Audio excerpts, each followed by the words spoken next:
welcome to another episode of Questionnaire. Today, I'm joined by Dr. Sam Stone, and we will continue discussing the bilateral relationship with the US. But today, we also hope to expand a bit on the topic of foreign policy from the US. I think the most pressing topic that we have this week is Afghanistan. Could we get your take on it, Dr. Stone? Sure. Well, I'll start by saying, right, that the war in Afghanistan has been referred to as the endless war. It has been referred to as the eternal war, right? It has been literally going on for 20 years. It will have been going on for 20 years this year, right? In October is the 20th anniversary of that war.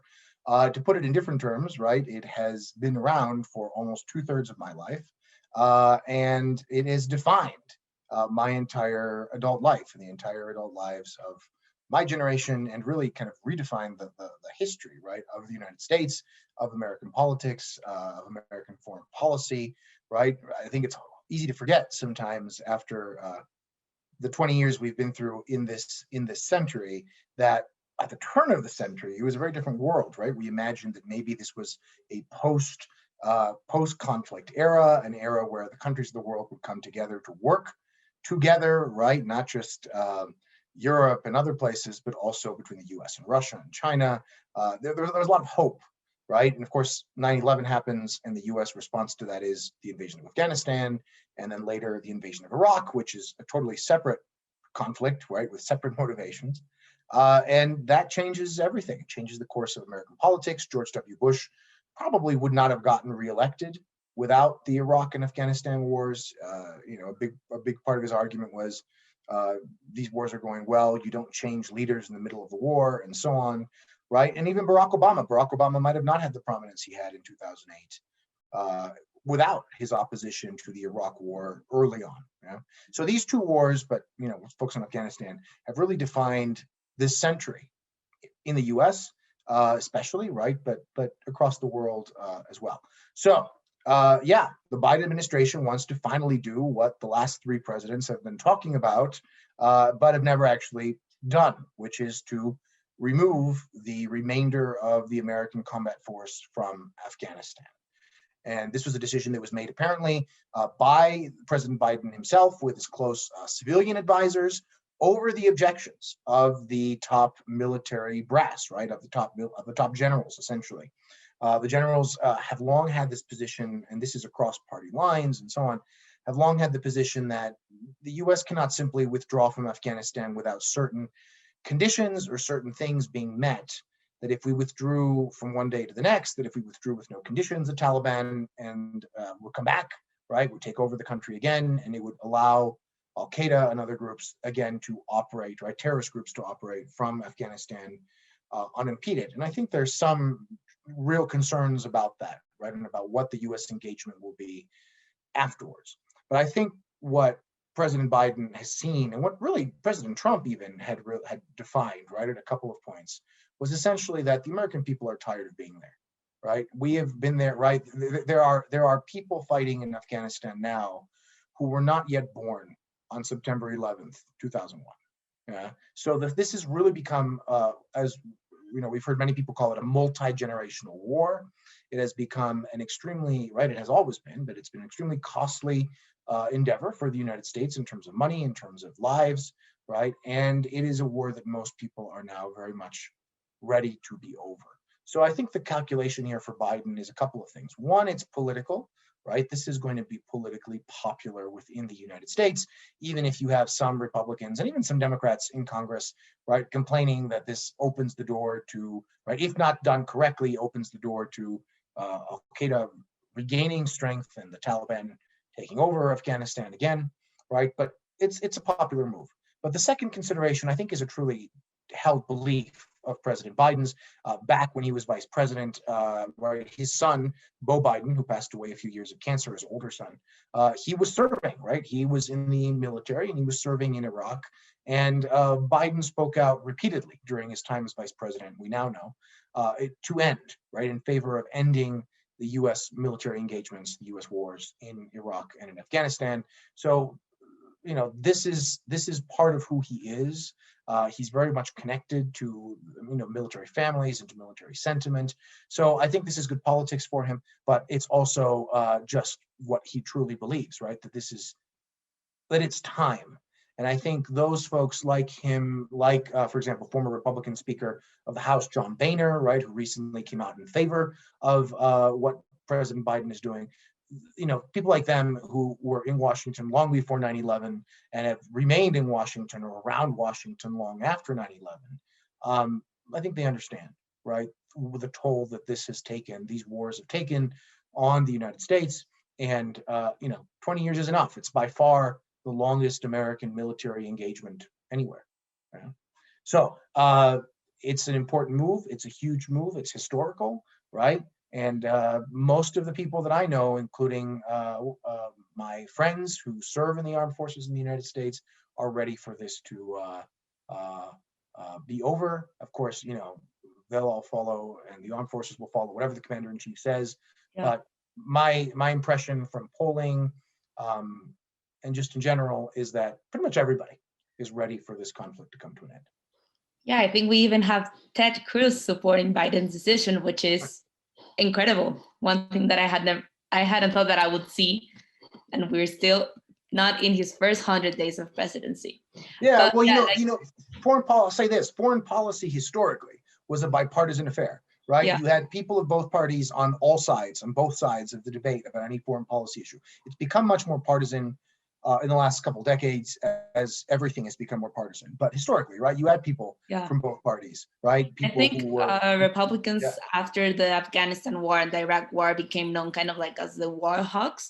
And that's when we started to see a more shift, like partisan inspired foreign policy rather than a bipartisan effort. But like you said, at the end of the day, that is mostly the thing that they can agree on, even if domestic policies continue to be the thing that they cannot agree on. Yeah. But like you said, I think it will be interesting. Especially given the fact that he's removing all troops. Not all troops that are currently in Afghanistan are only from the US. There's also the whole NATO thing. There are some British veterans that have protested against withdrawing from there. And then the Taliban that had gone to agree to work with the US and everything now have said that they have won the war. And I was reading up for this, and I didn't know that they had created this kind of shadow government. So when the Taliban were removed from power at the beginning of the war, afterwards they did the deal with the US, and right now they have this thing called shadow government, where basically for every position of government, the thing that they do is have another person that oversees that. So I think it will be crazy to see how that will continue to work, because they still call themselves the Islamic Emirate of Afghan. So I don't know how they will be able to deal with all of that without having troops on ground, and what that will mean for their humanitarian efforts and their diplomatic efforts. Yeah, so there's two different issues there, right? One is, how does this work with the US's allies, both within NATO and without, right? There are contingents of soldiers from countries that are not part of NATO, like Georgia, right? The Republic of Georgia, not the US state of Georgia, that are participating in the NATO mission, even though they're not NATO. So the US has made a big effort to make this decision with NATO, right? Biden consulted with NATO leaders. He consulted with the Secretary General of NATO, and the announcement was made, at least part of the announcement was made by Secretary Blinken alongside the NATO Secretary General, right? And so there's been a lot of effort to work with the allies and to work with NATO, which of course we know was not the case with President Trump. So it seems like, from what I can gather, is that European leaders in particular are happy with how the decision-making process occurred. But as you said, right, not everybody in NATO, either in NATO as an organization or in NATO allied countries, agree with the decision, right? There are perspectives, and there are valid perspectives that, as you said, this withdrawal can complicate any sort of future stability for Afghanistan, especially as the Taliban is undoubtedly preparing to try to regain control of the country. So that brings us to the second point, right? Which is what happens next, and how do you handle the Taliban, considering the fact that you will no longer have combat troops? My guess, and this is not totally clear yet, my guess is that there are probably going to be a handful of troops, maybe a couple hundred, that remain, American troops, who remain in Afghanistan entirely in the role of advisors and trainers. I don't think that they're going to engage in combat anymore, right? That's the whole point. but I think they will stay and help train. I don't think you would remove them completely, right? Try to prepare the Afghan forces to continue the struggle with the Taliban. There had been, right, this agreement between the US and the Afghan government and the Taliban. Part of the military argument for remaining in Afghanistan was that this military presence was kind of a way to encourage the Taliban to stay on this path, right? As you said, they've now declared they've won the 20-year Afghan war and so on. Is it going to be complicated? Yes. But the reality has been for the last decade or so that it's become clear that the options that the military seems to provide, or that at least, the brass, the generals seem to provide American presidents, whether it was Obama or Trump or now Biden, was basically stay forever or leave and the Taliban will take over, right? And I think what President Biden here is trying to figure out is sort of a middle ground, right? Where you don't stay, not in a combat role, not in very large numbers, but you try to do other things to try to continue to combat the Taliban and or bring them to the negotiating table. One is going to be an increased diplomatic push, and I think there's some chance of that having some effect. And the second is going to be working not through large numbers of ground troops and so on, but rather through small teams of special operations forces and so on, that I think are going to continue having some sort of presence, probably, in Afghanistan, officially or unofficially, after the withdrawal. But it's going to be a much smaller footprint than we have now, right? And this is consistent with Biden's position on the Afghanistan and Iraq wars over the last 15 years. And it's consistent with where I think the majority of the American people are and with the majority of the Democratic Party is, for sure. Yeah, I think we have this thing called in Mexico that we always say there's always a tweet to refer to, like when our president says something that he criticized someone for doing it. But in this case, there's a tweet, like there's always a tweet for Biden on withdrawal. He was tweeting, I think, back in 2014 when he was vice president about getting out of Afghanistan. And I think what you said is like, it's going to be the ultimate question. What's going to happen? Are the Taliban just going to continue normally, or is it going to turn into a bloodbath? And if there's a possibility, because the Kabul government does believe that it's going to turn into a bloodbath once the US is out, do you think that he would consider sending troops back in, or do you think that he would focus more of his attacks kind of like more Obama era focus with like drone strikes and that sort of stuff? Yeah, right. I think that's where it's going. I think it's going to be limited drone strikes, limited incursions by special forces teams like the SEAL Team 6 that tried to capture and then eventually killed Osama bin Laden. It's going to look much more like that. And there are plenty of reasons why we could criticize those sorts of strikes. Right, there are reasons under international law why they might be in some cases illegal. There are human rights concerns and concerns under the laws of war, right? The laws of armed conflict, what we call international humanitarian law. But it's a much more politically palpable opinion, sort of path, I think, for an American president right now, whether it was Biden or somebody else. It just makes more sense for the United States right now to conduct whatever missions they're going to continue to conduct in Afghanistan that way, right? Small footprint, not a permanent mission, maybe 100 people, maybe 200 who are going to be protecting the embassy in Kabul, who are going to be training the Afghan forces. But yeah, it's likely that this will turn into a new conflict, right, between the Afghan forces and the forces of the Taliban, and it'll be interesting, right, to see whether the Taliban really has the type of strength that maybe it seems to have, or whether it doesn't. And that's going to, I think, come through in the next few weeks and months as we see how things develop through the withdrawal. The other thing to mention, right, about the allies, which I kind of forgot, right, which is that it's not as easy for all countries to remove their troops from a battlefield, right, from a theater of conflict. The U.S. has pretty good logistical capabilities to move people and material in and out of anywhere fairly quickly. But that's not true for everybody, right? You've got countries like the UK, like Germany, that probably can, but like, for example, Georgia, right? Again, the small Republic of Georgia, has a couple million people. It has almost 900 troops serving alongside Americans and other Europeans in Afghanistan. Will they be able in a few months to withdraw those troops and withdraw their material and so on? Maybe, maybe not, right? So I think as we get closer, we might see the U.S. Intervene more and try to help these countries carry out their withdrawal, maybe directly, maybe financially. But we're going to see some tension there. At the end of the day, I don't think it's going to be a huge deal, but it is something that right now I can almost assuredly say there are some generals in some countries who are going, oh my gosh, how are we going to do this right between now and September 11th? Yeah, exactly. Like you said, because they were even meant to do this by May 1st, because that was the agreement that the Trump administration reached with the Taliban, that they would leave in May 1st. So I think that it's a bit interesting that Biden has gone.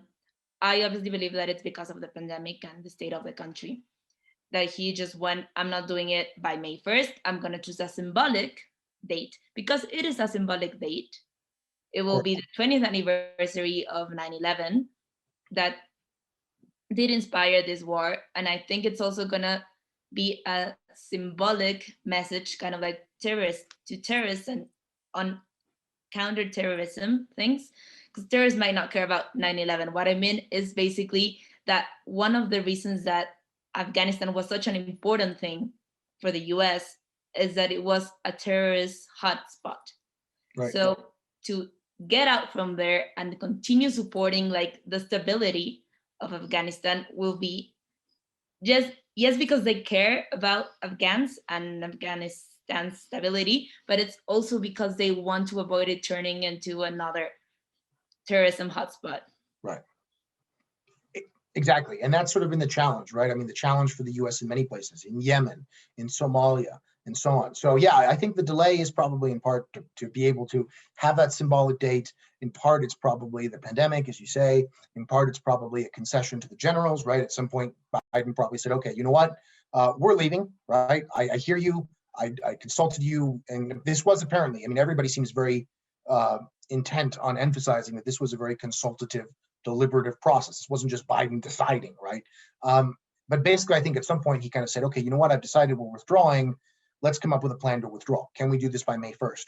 And I assume that all of the generals were like, no, right? And this is also kind of his concession to them, right? Okay, fine. We're not going to do it by May 1st. Let's try to, find a date that's soon, but that provides enough time, right? And again, probably also important for the US's allies, both NATO and otherwise, who are there, who don't have the same logistical capabilities that the US has to move troops and material in and out of places. But yeah, this is going to be a big deal. The US has managed, right, to some degree, to stop Somalia and Yemen from becoming such havens for terrorist groups that they're able to then attack the United States or attack Western allies. Of course, there have been terrorist attacks against American and European targets in the last 20 years. I happened to be in Europe when the attack, for example, on the Madrid train system, right, back in 2004 and so on. So, I mean, there have been attacks, but my impression is that the conclusion is that there are other ways to handle countries like Yemen, like Somalia, like Afghanistan, that threaten to become once more a haven for terrorist groups, but that you can try to manage that in other ways that don't require a permanent, large-scale military presence on the ground. Yeah, exactly. Especially because, as you say, that military presence can backfire on them. Some history lessons here: the Taliban were actually trained during the Gulf Wars, right? Yeah. And even before that, during the Afghan and during the Soviet invasion of Afghanistan, right, in 1979, the Soviets invade Afghanistan, and the Soviets, to support a communist-led government in Afghanistan, right, it was kind of expanding Russia's, right, the Soviet Union's sort of sphere of influence in that region, and it turns into a 10-year disastrous war. It's basically the Soviet Union's Vietnam, right, where basically they're fighting in this inhospitable terrain. They're fighting paramilitary type groups that are funded by the other side, right? In the case of the US and Vietnam, they were fighting the Viet Cong, who were funded by the Chinese and the Soviets, and the Soviets in Afghanistan were fighting the Taliban, right, who were funded by the United States. So yeah, that's exactly right, right? The US funded, supported, trained at least the initial stages of the Taliban. I mean, we used to say, right, that you could probably find the receipts somewhere, right, from the material and so on that was given to this group. So yeah, it's a complicated history there, right? But basically what happened was in the 1980s, the Taliban and affiliated individuals, including bin Laden, saw the Soviet Union as the greater enemy, right? They basically said, well, they're godless, right? They don't want any religion and so on and so forth. And so we'd rather get the US's support to fight them, and they're actually invading us. So we'd rather get the US's support to fight them than try to fight everybody at once. So yeah, definitely the US, right? We have a history of involving ourselves in conflicts all over the world and not necessarily thinking clearly about what the long-term consequences of those involvements are. It's kind of a side note, but an important one, just to give another example of this, right, is Central America. A lot of these maras, right, a lot of the organized gangs, organized crime, including MS-13 and Maras Salvatrucha, right, these very now today strong organized crime groups are made up, or at least were started by people who were trained by the US in the 1980s as paramilitaries to fight the so-called left-wing governments in Central America. And when the US decides, right, the Cold War ends, the US leaves Central America. It's cheaper for the US to leave guns and bullets and other material in Central America than to withdraw it. So the US leaves it there, and it leaves all these guys, right, with a bunch of training in basically war and very little else to do, and no prospects for jobs and no prospects for advancement, no real opportunity to participate in public life. And so they do what they know how to do, right, which is violence, and then make a living off of violence. And so it's just two examples in recent history of how we have gone into different places as the United States, and we've done things that are not that great, and we have not really thought out, right, the long-term 10, 20, 30, 40-year consequences of those actions. And I know I'm encouraged more to see that, at least in the Democratic Party, there's more of a willingness to acknowledge these mistakes and say, hey, we're going to try to learn from them and fix them. Not so much in the Republican Party, but it's a step in the right direction to, in the future, trying to not do those things, right? Even if you're acting only in the interest of the United States, even if you don't care about sort of the ethical and moral consequences beyond, right, the interest of the United States, obviously the long-term consequences of these individuals in Central America becoming part of these maras, not in the interest of the United States, right? The long-term consequences of supporting, the initial sort of people who were starting to form al-Qaida and the Taliban in the late 1970s and 1980s, not good for the United States, right? In the long term. And so these were opinions that during the Bush years were very controversial. I got called, I had one person once say I was a traitor to the country because I was against the Iraq and the Afghanistan wars and stuff like that. But I think most people have come around to the view that we need to take these things seriously and really think about what the long-term implications are of our political, but also our military involvement abroad. Yeah, exactly. I believe that US interventionism has become a really hot topic, especially as we study it more, as we study the effects and the consequences of US interventionism. And actually, your side note brings us to the next topic, which is Kamala Harris' visit to Central America and to Mexico to discuss the topic of migration. What's your take on this? Yeah. That it's going to be VP visiting before the president.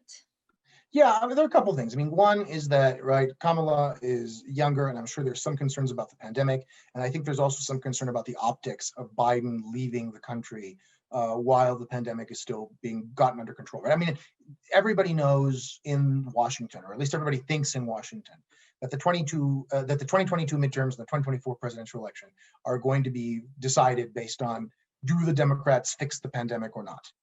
And if the pandemic is not fixed by Biden, basically they will lose, Democrats will lose. And if it looks like, or it feels like,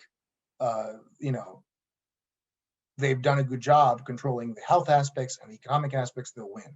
So I think the idea is for Biden to look like he's focused on the pandemic, right? And then a little bit here on climate change, like with the climate summit that's coming up in the next few days and stuff like that. So I think it makes sense, right, for Kamala to take point. She's also supposed to be in charge of the situation along the border, So I think it makes sense. I don't think it's supposed to be, I don't think it's a snub or it's any sort of like, we don't care about you enough. I think it's just, this is a very important person in the administration. It's a very important person, right? Literally the second most important person. It's the person who's been put in charge of this area of policy. And so I think it makes sense for her to be the one who comes down and has these first meetings in person. The in-person meetings are important. They're symbolic. But at the end of the day, I think as we've all learned now with the pandemic, you can conduct a lot of this electronically. And so hopefully, right, hopefully, the meetings are positive.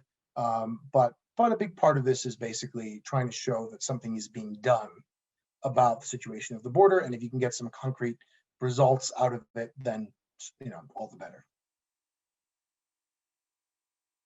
Yeah, no, I agree. I think it's, like you said, it's symbolic. It's her visiting, it's her going to the places, because they've been talking a lot about migration and fixing the root causes of migration, Yeah. which one is, like you said, the instability left behind by the US's intervention and the current political and economic climate in the region. So I think it's, like you said, symbolic. I know that López Obrador said that he wanted to take her to Campeche and Chiapas, which are the southern borders with Guatemala, so he can see what migration is there. I know also that López Obrador is placing this really important emphasis on protecting kids and minors.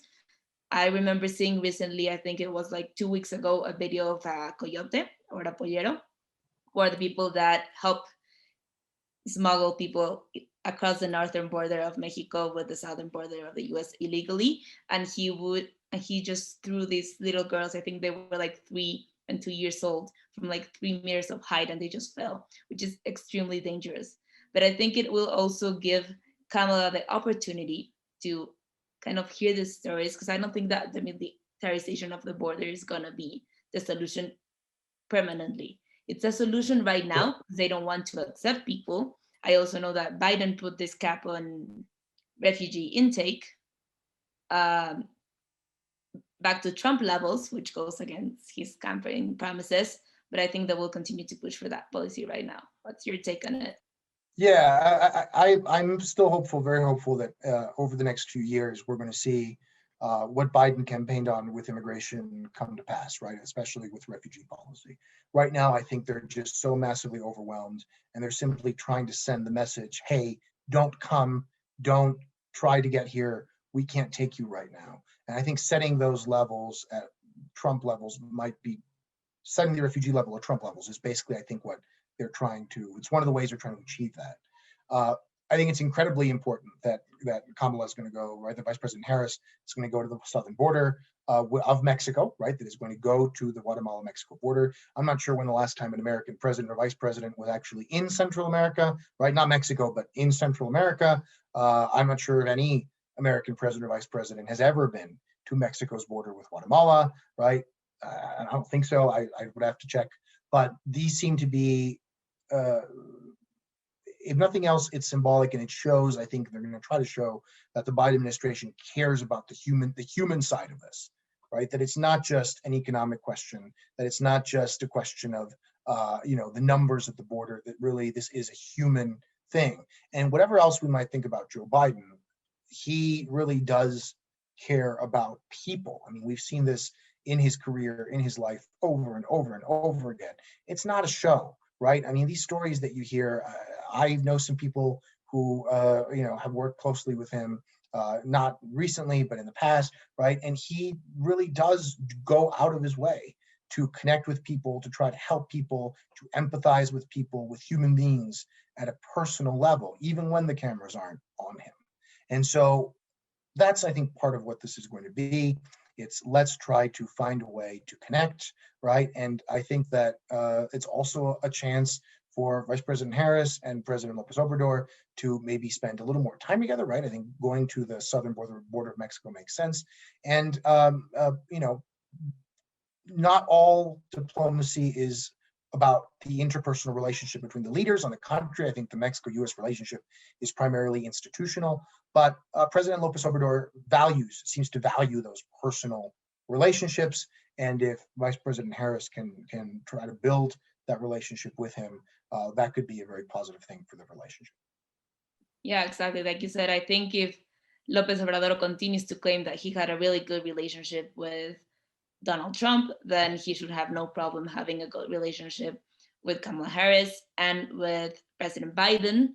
Although he did recently say that he hadn't congratulated President Biden at the beginning when the election was still being called a fraud by Donald Trump, because he had suffered from fraud in an election before and he didn't want it to be the same, which I think is a controversial stance to take.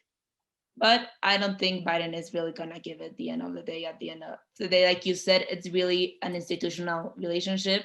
They cannot get along, but they will still have to get along at some point, up to Right. some extent, to fix the issues and the bilateral issues. And I Yeah, think just to close I mean, yeah, for sure. Like I definitely don't think that President Biden is going to be like personally offended or anything like that by the statements. It doesn't seem to me like the best thing to say, right? If I was President Lopez Obrador, I think his stance, his original stance, which was, I'm going to wait till the Electoral College votes because that's when the president is officially elected, right, in the U.S. system. That's fair, right? I think that wasn't a crazy sort of assessment to make. I know he got criticized for that a lot, and there may be reasons we could criticize that, but it's not out of left field.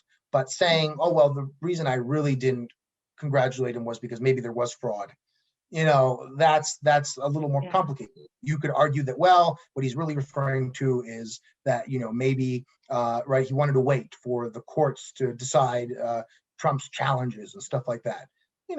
Again, there are ways that you can sort of rationalize it. Is it the most productive thing to say in the bilateral relationship? No, probably not, right? If I was advising him, I would advise against saying something like that. Will it have a serious impact?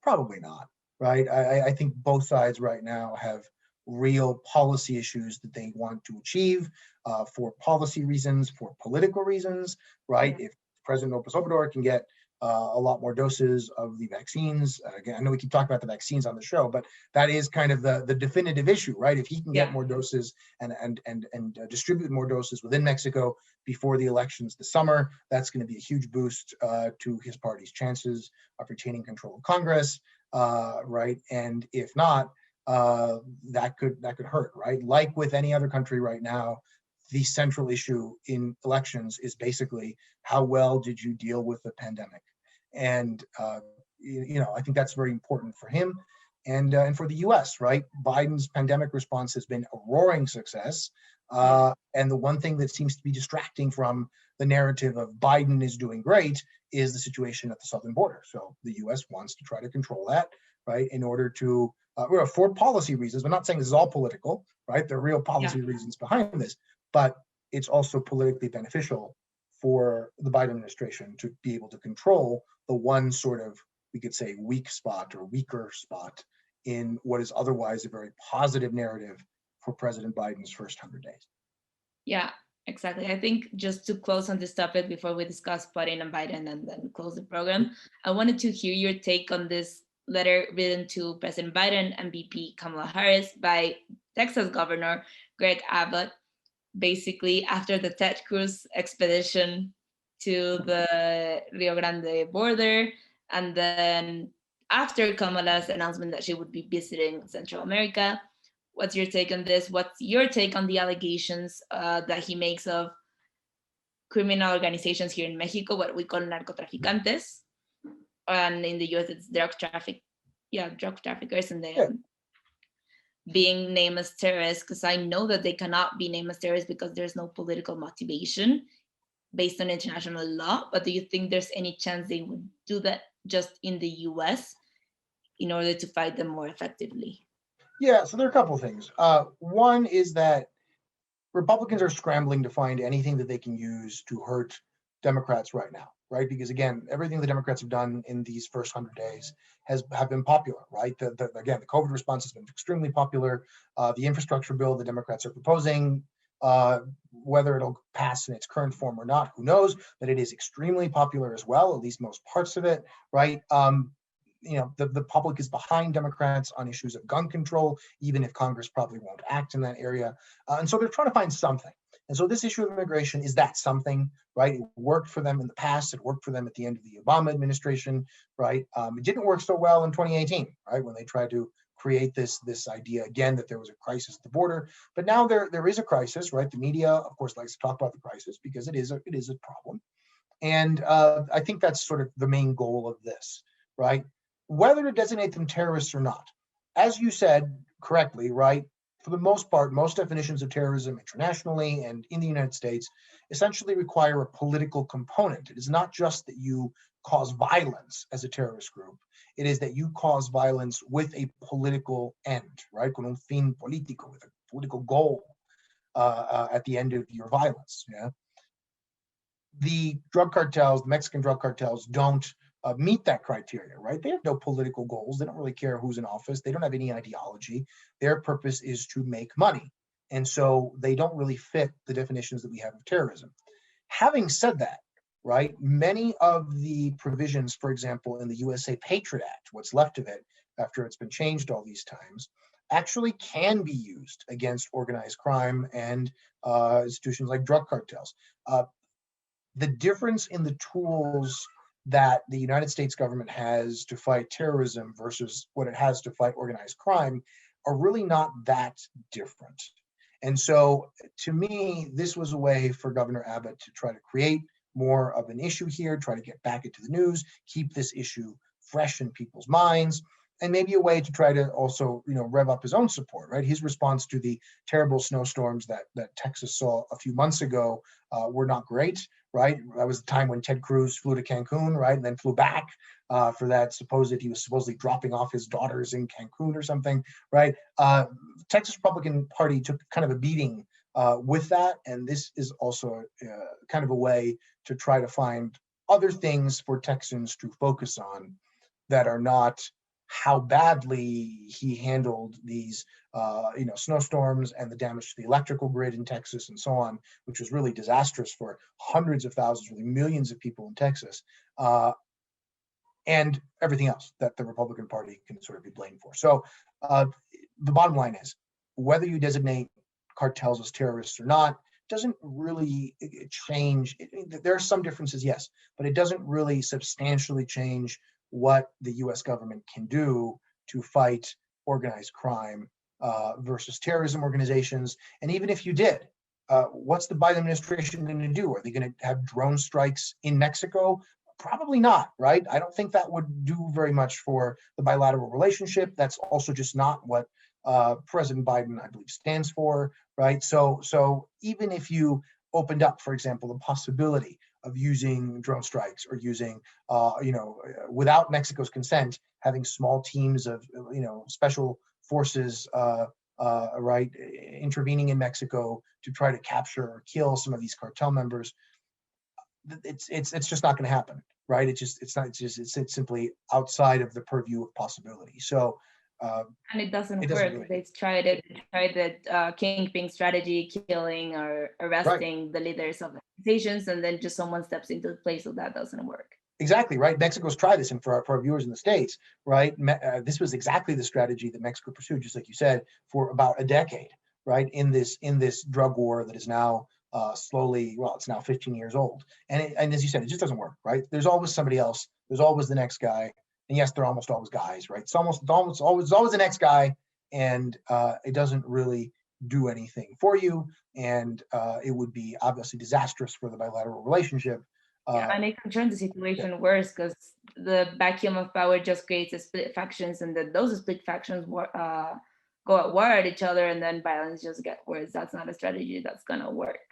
No. So in my view, some of the biggest things that the U.S. could do if you designated them as terrorist organization was those sorts of actions that basically would, are military kinds of actions, which are just not going to happen anyway. They probably would be in violation of the law of war, at least as viewed internationally, because we're not dealing with an armed conflict, at least not.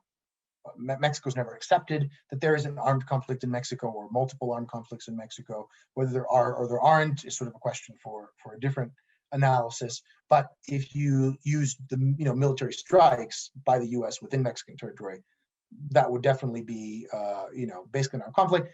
It's not going to happen, right? Let's make that very clear. Whether you designate them as terrorist groups or not, it's just not going to happen. So this, to me, is just a way for Governor Abbott and for Republicans in Texas to make a lot of noise, to try to distract from, basically the beating politically that they've taken in Texas in the last few months, and at a more, sort of national scale, a way to try for Republicans to try to have the American people focus on this one point that has been complicated during Biden's first 100 days, rather than on the successes in relation to COVID and infrastructure and so on.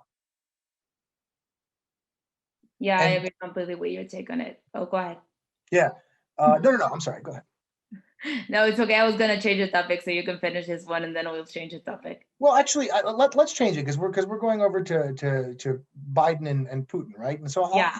just leave it in for that section. Let's go over it. Okay, perfect. So basically, on this Tuesday, April 13th, they announced that they had a working meeting. They had discussed a bunch of security issues. Basically, the New START Treaty, which is which regulates the arms that each country do, and it was a product of the end of the Cold War. But then today, Biden announced sanctions against Russia for their meddling in the US elections, among other things against the US. So what's your take on it? I know sanctions tend to be like a half measure. Yeah. They're not really doing anything, but it is Yeah. a political action that has some weight. Yeah, Biden's sort of in between two things, right? On the one hand, he wants to make sure that it's clear to the American people, to the world, right, that Russia's interference in Western elections, not just American elections, right, in Western elections and in other areas, right, of life, are not going to go unpunished, so to speak, right, are not going to go they're not going to go without a response. This was a big criticism, right, that a lot of people, including Republicans in Congress, had of President Trump, that he basically was unwilling to bring these difficult topics up with Vladimir Putin and the government in Russia, and he was not willing to support sanctions or other measures to sort of send a signal, right, that this was not going to be acceptable. So Biden, on the one hand, has to do this. He has to pass sanctions. He has to try to show that the U.S. is doing something, right? They expelled a number of Russian diplomats. This is something that used to happen a lot during the Cold War, right? These people were supposed to be diplomats. They weren't really diplomats. They really worked for the KGB, right, back then. The U.S. does the same thing, right? They're diplomats in Russia and elsewhere that are really working for the CIA or other agencies. This is well known. This is not a secret or anything of the sort, right? And so these sorts of responses, they might not do a lot in practice, but they're necessary to send a message, hey, we're not just going to accept this. So Biden has to do that. On the other hand, and I think Biden actually believes that there is a real value in doing this. It's not just theater. There is a value in showing the U.S. is not just going to sit back and let Russia interfere in elections. On the other side is the New START Treaty, right? This is sort of the most recent product of the nuclear arms limitations treaties that started to be put into place after, right, or towards the end of the Cold War, even during the Cold War, still at the very end, right? And that have slowly reduced the nuclear arsenals of both the United States and the Soviet Union and now Russia, right, over the last 35 years or so. The last treaty that the U.S. and Russia agreed to was back in the Obama administration. It was actually ratified by the Senate. They got a number of Republican votes. I think it was 12 or 14 Republican votes in the Senate, right, at the time, and it was ratified, right? You need 2/3 of the senators to vote yes. That's 67 senators. It got 67 senators. It got quite a few Republicans. Most of those Republicans are no longer in the Senate. And so any new treaty will probably have it'll be a little more complicated to get ratified. However, they're necessary, right? It's extremely important to continue to limit and try to continue to reduce the nuclear weapons arsenals of the US and Russia, right? Yes, the UK and France and China and India and Pakistan and Israel and North Korea have nuclear weapons. But the number of weapons that they have and the capabilities they have to deliver them are much more limited than the US's and Russia's. And so that's why the focus has been on the two. That's why I think there are very serious voices in both countries, right? In Russia too, that are calling for to make sure that this New START treaty does happen, right? That we're able to come to an agreement with Russia on this. It's also important because both countries have withdrawn over the last 20 years. Both countries have slowly withdrawn from other treaties that limited other types of nuclear weapons, specifically what we call intermediate range nuclear weapons that can be used on battlefields, or for example, an agreement in the early 2000s that President Bush withdrew from, which was basically a tactical nuclear weapons treaty, where these are nuclear weapons that are supposed to be quote unquote small, right? And that they can be used directly on a battlefield against soldiers, not to take out, a certain installation, but actually on a battlefield, right? And so as the US and Russia have slowly withdrawn from these other treaties, limiting and reducing reducing the number of weapons and then limiting the capabilities through which you can deliver those nuclear weapons on a large scale, right? Most of these intercontinental ballistic missiles and so on, I think has become even more important. So Biden, I believe, does have a strong personal interest and a strong policy interest in making sure that the relationship with Russia is good enough to get this treaty through. But also, Russia has an incentive for this as well, right? Putin's brand is nationalism. The reason that he continues to be popular in Russia is because he sells this vision of Russian nationalism, right? But at the same time, the economic reality for Russia is not one where they can maintain and continue to solvent all of these, this massive nuclear arsenal. So the reality is they have to disarm, and it's better, or at least, to disarm to some degree, and it's better to do it through this process with the US than to do it unilaterally and allow the US to continue to have, or rather for the US to have a larger arsenal than Russia. Yeah, exactly. And I think that will be one of the main topics when they do meet. President Biden has announced his willingness to meet with Putin. Putin has said that he also would like to meet, but that he will look over the conditions that Biden puts for it, while he has said that he might not put any conditions. One thing that I found really interesting is that that meeting might not happen neither in Russia or in the US. There's been these countries such as Finland that have said that they are open to hosting this meeting, which would be really interesting because that would be kind of similar as to when Trump met with Kim Jong-un and didn't meet in North Korea or the US, but they met at a neutral point to say so. So I think just to close, what do you believe that Biden's and Putin's relationship will be, and how will it compare to Trump's and Putin's relationship? Yeah, by the way, about where they meet, right? That was also common during the Cold War. Some of those, a lot of negotiations over the first arms limitations treaties were not in the Soviet Union or in the U.S. They were in some of them were in Stockholm, some of them were in Finland. So there's a history of this happening. The relationship is going to be, I think, one of more respect. I don't think Vladimir Putin had very much respect for Donald Trump, and that was probably merited. And Donald Trump was never, for whatever reason, we don't really know, right, was never willing or able to be firm with Vladimir Putin on issues that mattered to the United States. And right, I mean, at one point he said that he would take Vladimir Putin's word about what happened with the US elections over what he was hearing from US intelligence leaders, right? I mean, that sort of statement, I think, is one that probably made a lot of people in Russia a lot of people in the Russian government, right, very gleeful, right, to hear an American president saying, we're going to trust Russian officials over our own intelligence, right? So that's not going to happen with President Biden. And so I think the relationship is going to be one that's more based on mutual respect, not because they were calling each other names in the country, right, but because I think there's going to be one where both sides are sort of playing the roles that they should be playing based on the way the relationship is right now. So is it going to be worse than Trump and Putin's? Well, it's going to be less friendly, that's for sure, right?